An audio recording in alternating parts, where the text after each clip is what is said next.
இயல் 1ல் கனவு பலித்தது 2ஆம் பாகம் தான் பார்க்க போகிறோம். அது கடிதத்தில் முக்கியமானது என்னென்னு பார்ப்போமா நண்பர்களே? பாருங்கள் நண்பர்களே, இதில் என்னென்னா நிலம், நீர், காற்று, ஆகாயம் இதெல்லாம் எதில் சொல்லியிருப்பாங்கன்னா தொல்காப்பியத்தை சொல்லியிருப்பார். தொல்காப்பியர் என்ன சொல்லியிருப்பாருன்னா ஓரறிவு முதல் 6 அறிவு வரை வகைப்படுத்தியிருப்பார். ஓகேங்களா? கடல் நீர் ஆவியாகி மேகமாகும், பின்னர் மேகம் குளிர்ந்து மழையை பொழிவிக்கும் என்ற தமிழ் இலக்கியம் உள்ளனன்னு சொல்கிறாங்க. எதுனா முல்லைப்பாட்டு, பரிபாடல், திருக்குறள், கார் 40, திருப்பாய் முதல் நூல்கள் அறிவியல் செய்தி குறிப்பிடப்பட்டுள்ளது. இது எப்படின்னா ஆழ அமைக்கும் முகத்திலும் ஆழ்கடல் நீர் நாளி முகவது நாளி அப்படின்னு சொன்னது ஔவையார்.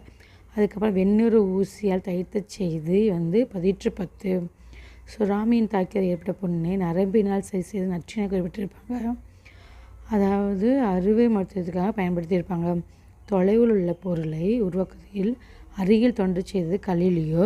இதை முன்னாடியே திருவள்ளுவ மாலையில் கபிலர் சொல்லியிருப்பார். இதனுடைய பாடல் தான் கொடுத்துருக்காங்க.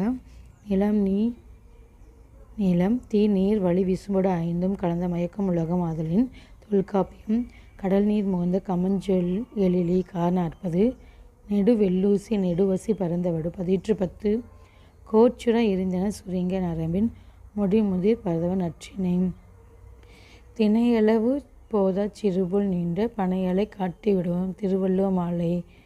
பாருங்கள் நண்பர்களே, தமிழ் இலக்கியங்களும் பெருநூல்களும் நம்பிக்கை ஊட்டினு சொல்லியிருப்பாங்க. இதில் தமிழ் படித்து அறிவியல் பயின்றவங்க யாருன்னா அப்துல் கலாம். இவர் குடியரசுத் தலைவராக இருந்திருப்பார். எந்த பீரியட்னா 2002 to 2007 11வது குடியரசுத் தலைவர். இதில் இஸ்ரோ அறிவியல் அறிஞர் டாக்டர் மயில்சாமி அண்ணாதுரை, இஸ்ரோவின் தலைவர் டாக்டர் சிவன். இவர் 9வது. 10வது யாருன்னா சோமநாத். 11வது யாருன்னு கமெண்ட் பண்ணுங்கள் நண்பர்களே. அடுத்து தமிழ் எழுத்தும் வகையும் தொகையும் தான் பார்க்க போகிற நண்பர்களே. இதில் இலக்கணம் எத்தனை வகைப்படும் போட்டிருப்பாங்க. 5 வகைப்படும். எழுத்து, சொல், பொருள், யாப்பு, அணி. எழுத்து அப்படின்னா ஒளி வடிவமாக எழுப்பப்படுவதும் வரி வடிவமாக எழுதப்படுவதும் எனப்படும்.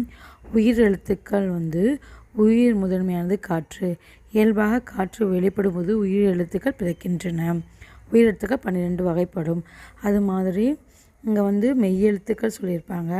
மெய்யெழுத்துக்கள் எத்தனை அப்படின்னா 18. ஓகேங்களா? அதுக்கப்புறம் இங்கே மாத்திரை எவ்வளோன்னு சொல்லியிருப்பாங்க. குறில் எழுத்தை குறிக்க 1 மாத்திரையும் நெழுத்தை குறிக்க 2 மாத்திரையும் குறிப்பிட்டிருப்பாங்க. அதுக்கப்புறம் இங்கே உயிர்மெய் எழுத்துக்கள் எத்தனைன்னு கேட்டிருப்பாங்க. மொத்தம் 210